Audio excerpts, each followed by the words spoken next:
Hi everyone, I'm Stephen Learson, and welcome to another episode of Synthesizer Show and Tell. Each week, I challenge myself to write a piece of music using only one synth from my collection and share some tips and tricks on how to use the instrument. Today, I'm showcasing the one and only Juno-60, which is the first synth I ever bought, and it's my favorite synth that I own, so get ready for an extremely biased episode. The Juno-60 is a 6-note DCO polyphonic synth from 1982 with memory storage, designated slider controls, and an arpeggiator. And it's been used in lots of recordings like Madonna's Borderline, The Cure's used it, Duran Duran's used it. I've used it. It's on all my albums. There's no MIDI, so I'll be going over some ways you can sync the arpeggiator with a drum machine or with your interface. And here's a taste of the track I made using the synth.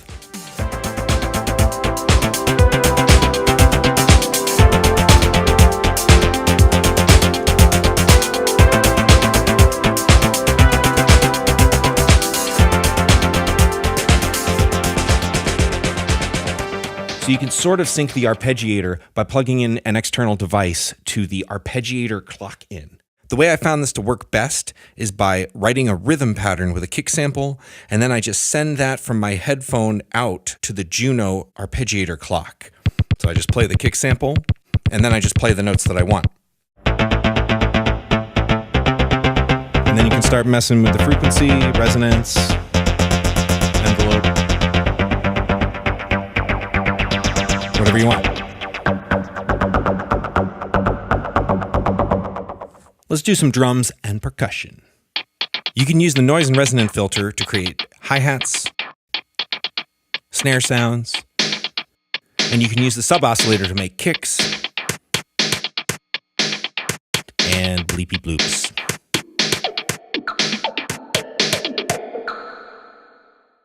If you want to imitate a chord memory function, you can do it like this. You turn on the hold button, you play a chord, then you hold key transpose, and then playing different root notes will imitate a chord memory. There's also a trick to put the Juno into mono mode. Turn the synth off, put the arpeggio mode in up, and then hold the transpose button and turn it back on.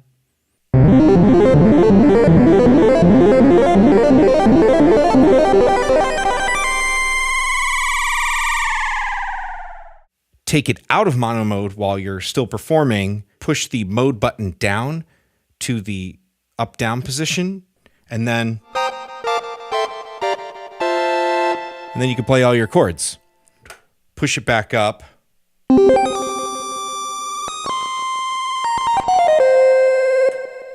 One thing I noticed, though, is that when you're in mono mode, there's no note follow. So if I play a C and an E flat, the C, it won't jump back to the C like it does on some Moog synthesizers. You got to practice your trills. Here's a bass line in mono mode.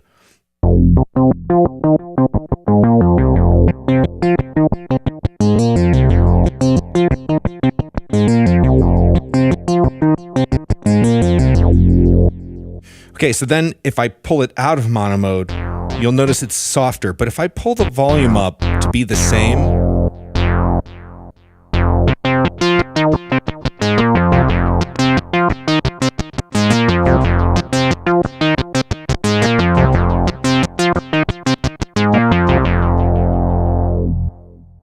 now when this synth was made, they devised a plan to save all your patches onto a cassette tape. But there's another way you can save them now just as WAV files. So I'm going to show you how to do that. There are 5 banks with 8 sounds in each bank that you can save. There are hidden banks. You can press 5 and 1, and then you'll get to bank 6, and then you can hold 5 and 2 to get 71 through 78, and you can save sounds on all these. Now there are even more.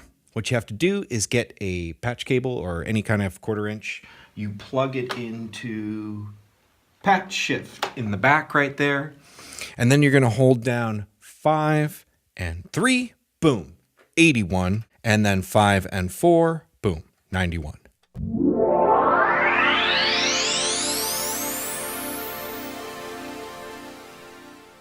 You can save your sounds onto a tape recorder, but I found out that you can also just save them as WAV files. You're just going to hit record on whatever interface you use. Then you're going to put a 1/4 inch into the save slot right here, and then you're going to hit save. And the screen will go blank like this. It's going to make like a kind of like dial-up internet pulse tone. It takes about a minute. Then once you're done, the patch and bank number will go blank like this. Then what you want to do is hit verify to make sure the sound you recorded, the Juno can read. So you're going to hit tape verify, and the same thing will happen. It'll take a while. Once your sound is verified, you can even try and load it back on by pressing the load button. And the screen will go blank again. It'll take another minute or so. You want to make sure your memory protect is off. And then once it's finished, you'll get double dashes again, and your sound is loaded back on. All right, so let's talk about the chorus section right here. Even the chorus by itself, you're not even playing anything, sounds amazing. I'm just going to turn up the volume. Just listen to it swirl around. So cool. I mean, even the noisy parts of this synth sound good. All right, so here's just a simple sound without it on.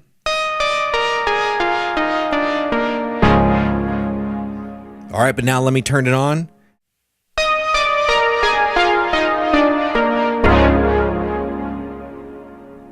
Check it out, just gorgeous. And here's with 2.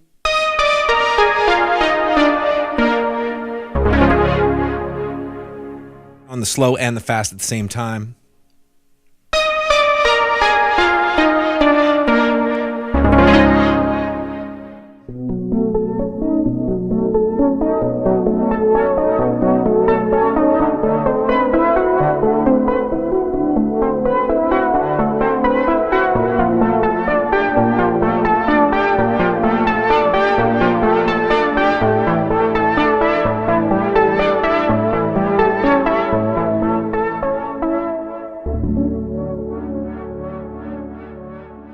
But what sounds even better than a noisy chorus?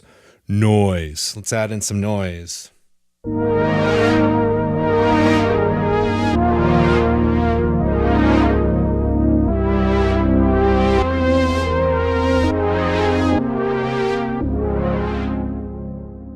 Okay, let's talk about the PWM, the pulse width modulation. Right now I have it set to manual, so it will only move if I move it. But it's linked to the LFO rate, so you can hit that on. Ooh, doesn't that sound beautiful? Just wonderful modulation.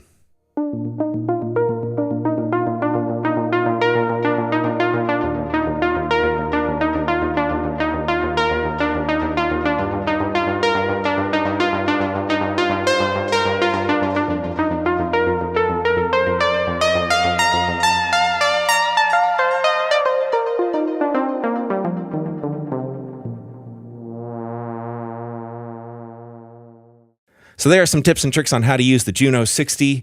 If you can find one, you can afford it. I highly recommend it. It's such an inspirational instrument, and it's just amazing. It's a great way to learn about synthesis.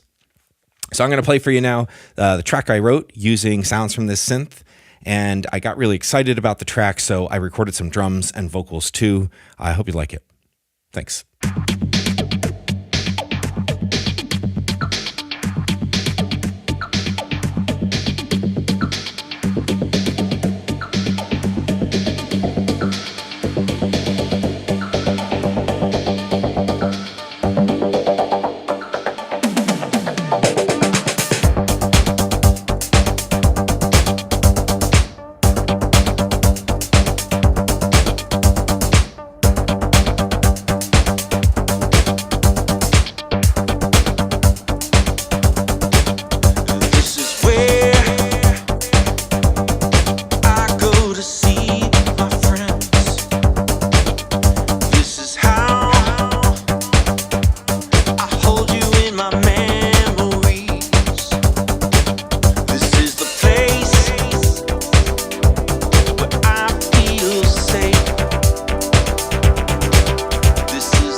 No matter what I say,